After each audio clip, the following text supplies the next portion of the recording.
Thousands took to the streets of downtown Los Angeles on Saturday, April 5, to protest against U.S. President Donald Trump and his policies. Aerial footage showed crowds holding placards gathering around Los Angeles' Pershing Square before the large congregation moved in unison down the streets of the city. A giant balloon in the likeness of Trump was also seen being carried along. The protests in Los Angeles were part of a nationwide hands-off movement, where thousands of demonstrators across the country participated in protests expected to form the largest single day of protest against Trump and his billionaire ally Elon Musk since they launched a rapid-fire effort to overhaul government and expand presidential authority. Hours before the protests were due to kick off in the United States, hundreds of anti-Trump Americans living in Europe gathered in Berlin, Frankfurt, Paris, and London to voice opposition to Trump's sweeping makeover of U.S. foreign and domestic policies. Thousands are expected were gathering throughout the Southern California on Saturday as part of a nationwide hands-off day of demonstrations in opposition to the Trump administration's steep tariffs, program cuts, and mass layoffs of federal workers, which protesters say are threatening essential public services, damaging social safety nets, and causing higher prices and plunging financial markets.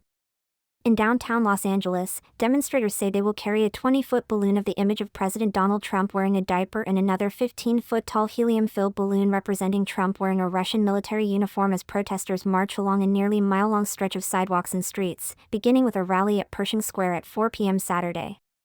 Radical leftists are protesting President Donald Trump with marches and a parade balloon, she told City News Service. Their boring, predictable tantrums are now part of the LA landscape, much like the dilapidated RVs and dangerous encampments that their policies result in. We are interested in good governance and public safety, and wish our Democrat friends would join us in advocating for both. Speakers expected at a City Hall early evening rally include actress Jodie Sweetin and comedian Francesca Fiorentini. We're barely 2 months into Trump's chaos and the country is reeling from his reckless firing of millions of workers, the breaking up of tens of thousands of families, and plans to cut funding to our healthcare and Social Security, says organizer Emily Williams. It doesn't matter what your political party is, nearly everyone is being harmed by these punishing decisions, and we're here to oppose the destruction of these programs that millions of Americans rely on every day. At least 100 protests and marches are planned throughout the region Saturday, including events in Glendale, Riverside, and Santa Ana.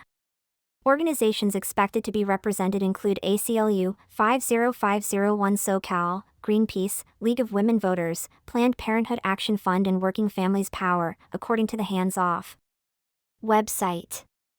Trump has yet to comment on what organizers are calling a mass mobilization day, but the White House rescheduled one of its annual Spring Garden Tour dates due to the large anti-Trump demonstration expected to take place near 1600 Pennsylvania Avenue. Los Angeles Police and Sheriff's Office say they have no special plans to deal with the protests.